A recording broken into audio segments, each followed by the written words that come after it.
Hello दोस्तों, इस video में मैं आपको बताऊंगा अगर आप कोडाईकनाल घूमने आ रहे हैं तो अपना स्टे कहां और कैसे बुक करना चाहिए। साथ ही हम लोग कोडाईकनाल में कहां रुके थे उसकी डिटेल्स भी आपके साथ शेयर कर दूंगा। तो दोस्तों बिना किसी देर के शुरू करते हैं डिटेल्स।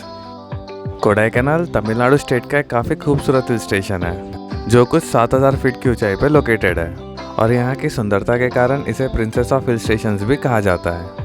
कोडाईकनाल पलनी से कुछ 65 किलोमीटर के डिस्टेंस पे है, डिंडीगुल से कुछ 95 किलोमीटर के डिस्टेंस पे है और मदुराई से कुछ 115 किलोमीटर के डिस्टेंस पे है। और जितने भी टूरिस्ट यहाँ आते हैं वो जनरली दो तरीके से ही आ पाते हैं। पहला है खुद की ओन व्हीकल और दूसरा है बाई बस। अगर आप खुद के व्हीकल से यहाँ पे आ रहे हैं तो आप कहीं भी अपना स्टे प्लान कर सकते हैं और जो टूरिस्ट बस से यहाँ पे आते हैं उनके लिए सबसे बेस्ट ऑप्शन है कि बस स्टैंड के आसपास ही कहीं होटल बुक कर ले।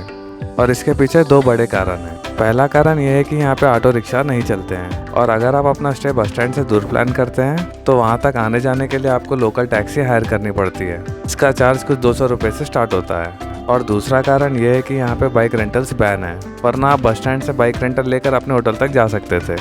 दोस्तों कोडाईकनाल की टूरिस्ट प्लेसेस घूमने के लिए यहाँ पे बस या कार के पैकेजेस होते हैं, जैसे कि local tour package, village tour package और बाकी सारे।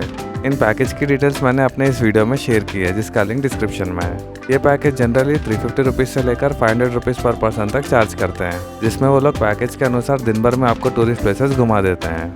और ज़्यादातर इन ट्रैवल एजेंट्स के ऑफिस बस स्टैंड के आसपास ही बने हुए हैं। इन सब के अलावा एक और मेन एडवांटेज ये है कि कोडाईकनाल के दो मेजर अट्रैक्शंस कोकर्स वॉक और कोडाईकनाल लेक बस स्टैंड से वॉकेबल डिस्टेंस पे है। इसीलिए अगर आप बस स्टैंड के पास अपना स्टे बुक करते हैं तो आपको काफ़ी सारे एडवांटेजेस मिल जाएंगे। अब बात करते हैं हम लोग कोडाईकनाल में कहाँ रुके थे। हमारा स्टे होटल जयराज रेजिडेंसी में था जो बस स्टैंड से कुछ 300 मीटर के डिस्टेंस पे है। होटल तक पहुँचते पहुँचते हमें रात के 8:30 हो गए थे और यहाँ आप लोग होटल के नज़ारे देख सकते हैं। बाहर से दिखने में काफ़ी छोटा दिख रहा था।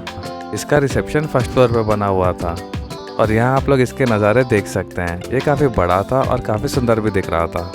यहाँ पे हमारा 2 नाइट्स का स्टे था और इसकी बुकिंग हम लोगों ने ऑनलाइन में 1 हफ्ते पहले ही करा दी थी। यहाँ का स्टाफ भी काफ़ी फ्रेंडली था और हमें कोई लैंग्वेज प्रॉब्लम नहीं हुई थी।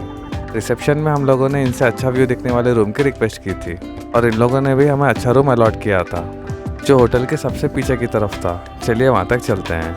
और वहाँ तक पहुँचने के लिए हमें काफ़ी चलना पड़ा था।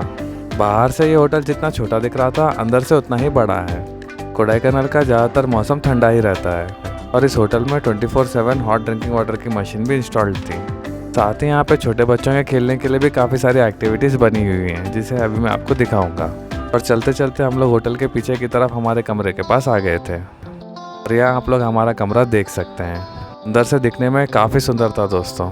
इसी लग्जूरियस होटल की फीलिंग आ रही थी और इसका प्राइस हमें ऑनलाइन में सिर्फ 1500 रुपये पर नाइट पड़ा था। यहाँ आप इनका बाथरूम देख सकते हैं जिसमें गीज़र भी इंस्टॉल्ड है। साथ ही यहाँ कमरे में टीवी था लेकिन इसमें बस लोकल चैनल ही आ रहे थे और यहाँ रूम में विंडो भी है फिलहाल जिससे नज़ारे नहीं दिख रहे थे।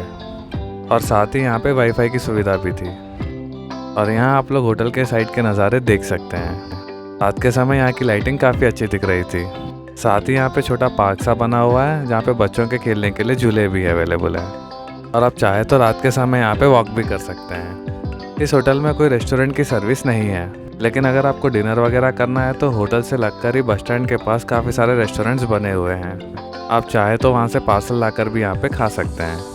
अगले दिन सुबह के कुछ 6:30 तक हम लोग उठ गए थे और हमारे कमरे की विंडो से नज़ारे कुछ इस प्रकार दिख रहे थे जो काफ़ी सुंदर व्यू दिख रहा था। रात के समय मैं आपको होटल का नज़ारे ठीक से नहीं दिखा पाया था, तो ऊपर चलकर इनकी गेमिंग एक्टिविटीज़ एक्सप्लोर करते हैं। यहाँ आप देख सकते हैं काफ़ी बड़ा स्पेस बना हुआ है जहाँ पे आप लोग काफ़ी सारे इंडोर गेम्स खेल सकते हैं और यहाँ से नज़ारे दिखने में भी काफ़ी सुंदर दिख रहे थे।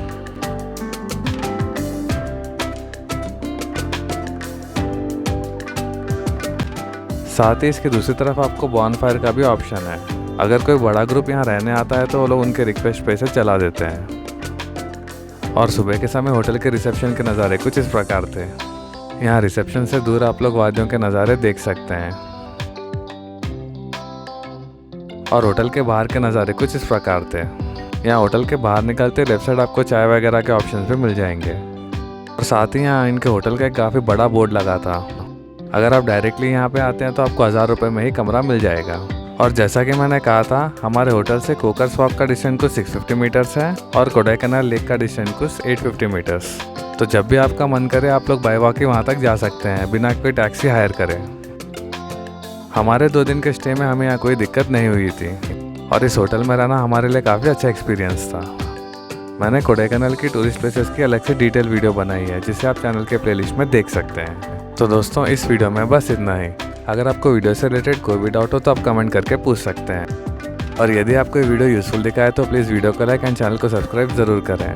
साथ ही आप मुझे इंस्टाग्राम पे भी फॉलो कर सकते हैं। जल्दी मिलते हैं किसी और सफ़र में, तब तक के लिए धन्यवाद।